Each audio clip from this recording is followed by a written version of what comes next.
वक़्त नाज़रीन अचल प्रोग्राम जे सिलसिले खे अॻिते वधायूं गुफ़्तगू कंदासूं अमरीकी चूंडनि जे हवाले सां हिन वक़्तु असां गुफ़्तगू कंदासूं त अमरीका जे अंदरि जेके मुख़्तलिफ़ ग्रुप रहनि था, मुख़्तलिफ़ नस्लनि जा ग्रुप रहनि था। जीअं मिसाल तौर अमरीका जी आबादी ते जेकॾहिं नज़र विझे त उनजो लॻभॻि 98 खां 60% जेके आहिनि उहो गोरा माण्हुनि ते मुश्तमिल हुनजी आबादी आहे। जॾहिं त पाण जेकॾहिं लेटिनोज़ या जेके आहिनि हिस्पैनिक आबादी जेका आहे उहा लॻभॻि 19% आहे ऐं ईअं 14% खां मथे अफ्रीकन अमेरिकन या ब्लैक पॉपुलेशन जंहिंखे चयो वञे थो उन ते मुश्तमिल आहे। इहे जेके मुख़्तलिफ़ ग्रुप्स आहिनि उनमें कहिड़ी पार्टी जी कहिड़ी सूरत हाल आहे ऐं with the passage of time वक़्तु गुज़रण सां उहा किथे बीठी आहे मक़बूलियत ॿिन्ही पार्टियुनि जी इन्हनि मुख़्तलिफ़ ग्रुप्स जे अंदरि उन ते गुफ़्तगू कंदासूं। न्यूयॉर्क टाइम्स जी सीनियर करस्पॉन्डेंट माया किंग असांखे जॉइन कयो आहे जेका जॉर्जिया स्टेट जे एटलांटा शहर में रहे थी पई ऐं उहो जेका आहे one of the swing states आहे जॉर्जिया बि ऐं उनजो काफ़ी कमु थियल आहे ख़ासि तरह ब्लैक ऐं ॿिया कलर्स वोटर्स जे हवाले सां माया किंग जो तमामु घणो कमु थियल आहे। Maya, thank you very much and welcome to the show. Thank you. Thank you for having me. Yeah, thank you very much, Maya. This is really a very close election we are witnessing nowadays, which are a few weeks away from now. What do you see? I have gone through your story that the Democratic Party is losing its popularity in the black voters. What are the reasons and what are the statistics? Will you please share with our audience? Well, Black voters historically have supported Democrats overwhelmingly. President Biden in 2020 won close to 90% of the vote from Black voters, and they have long supported Democrats in really large numbers. The polling that we at the New York Times have done of Black voters shows that some of the support that they have for Harris is actually dropping. So rather than upwards of 90%, she sits at the low 80% with most Black voters, which is still a very impressive showing and overwhelming support. It's just not as close to President Biden as it was in 2020.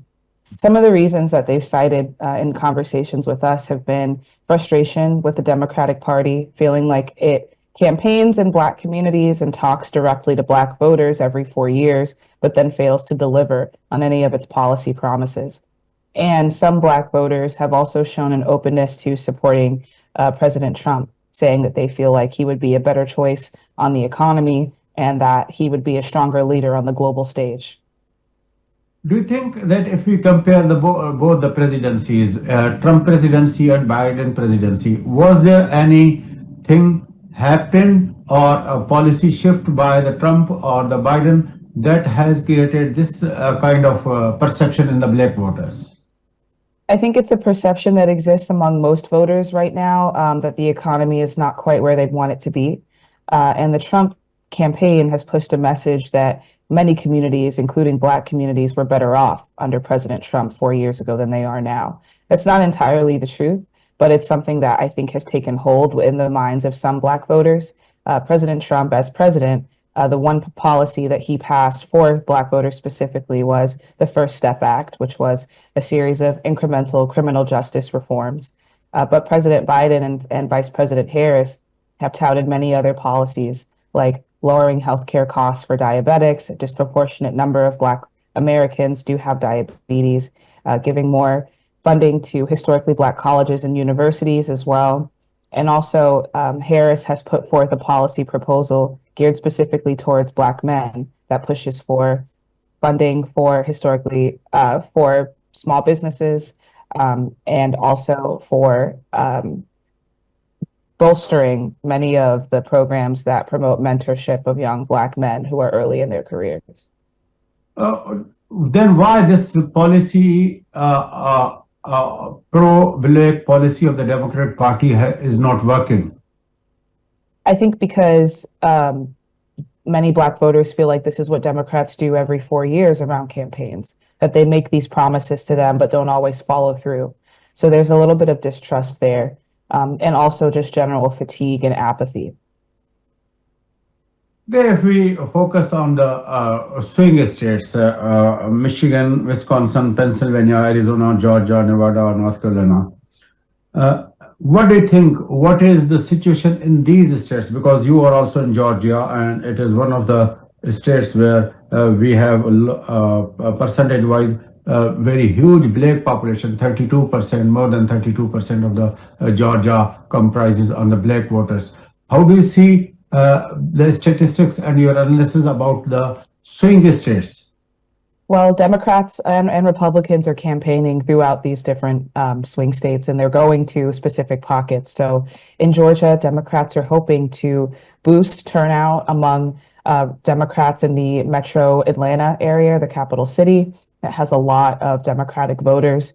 But they also are spending more time in the rural areas in southern Georgia and northern Georgia, where there are some conservatives. And I think that's also something that Republicans and former President Trump are doing. They're trying to go into, one, the places where they know their voters are, the parts of these states that are historically voting Democrat or Republican. But in the last few weeks, we've also seen President Trump go into historically Democratic territory and Vice President Harris go into historically Republican territory. They're hoping to not only get their voters out, but also change the minds of those folks who have said that they are open to supporting the opposite party. Why the roots of the Kamala Harris is not working as it has worked we have witnessed in 2008 and 2012 when Obama was the president. The black voters came out for the voting immensely. Well, the argument for representation, simply voting for someone because they look like you, is not something that Black voters have always supported. They tend to support Democrats because they feel like the policies because they feel like the policies of the Democratic Party do more for their communities.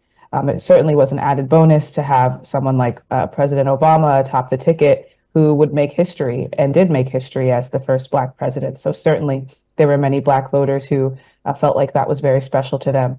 But I think now under Harris, the situation economically for many people is very dire. Their lives have changed quite dramatically since the COVID-19 pandemic, especially.